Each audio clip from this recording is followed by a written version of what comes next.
Merci. Damien Adam, APB Corma. Merci Monsieur le Président. Madame Ayrault, bonjour. Je voudrais vous parler du report modal, puisque c'est un sujet que vous avez évoqué. Et en tant que député de Rouen et de l'Axe-Seine, c'est un sujet que je regarde avec beaucoup d'attention, notamment tous les containers qui partent du Havre ou tout le vrac qui part de Rouen. Aujourd'hui, il y a plus de 9 containers sur 10 qui arrivent au Havre, qui partent ensuite en région parisienne notamment, par des camions, alors même que nous avons un axe Seine naturel qui permettrait de faire du fluvial à destination de Paris et un axe ferroviaire qui est un peu saturé mais qui permettrait de faire des choses.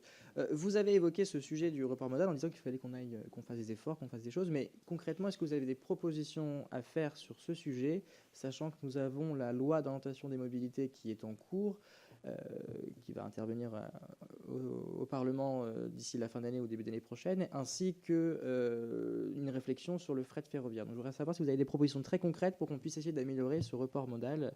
Je vous remercie. Merci.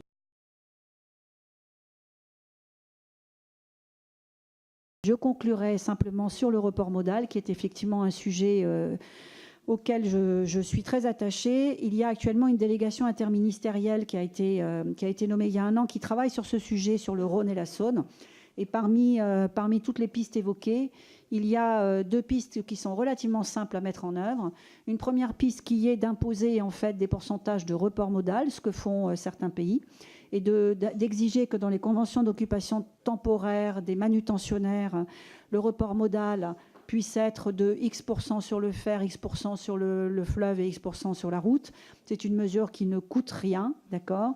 Et la deuxième mesure, c'est de lisser en fait les coûts de manutention lorsque les conteneurs arrivent dans les ports, et de lisser ces coûts de manutention de façon à ce que le fleuve, qui est un transport vertueux, d'accord, et qu'il ne faut pas regarder uniquement au coût du transport sur la barge, car si on l'élargit, il faut y rajouter le coût de la sécurité, il faut y rajouter le coût de la pollution, la santé, l'entretien des routes, etc. Et dans ces cas-là, le fleuve est plus que largement très compétitif par rapport à la route. Donc je pense qu'il faut effectivement qu'on arrive au point d'entrée, quels que soient les ports, d'une part à imposer un pourcentage de report modal à ceux qui manutentionnent et ceux qui délivrent des conteneurs, et qu'on lisse en fait les taxes qui sont mises aux uns et aux autres et qui ne tiennent pas compte en fait de l'impact global.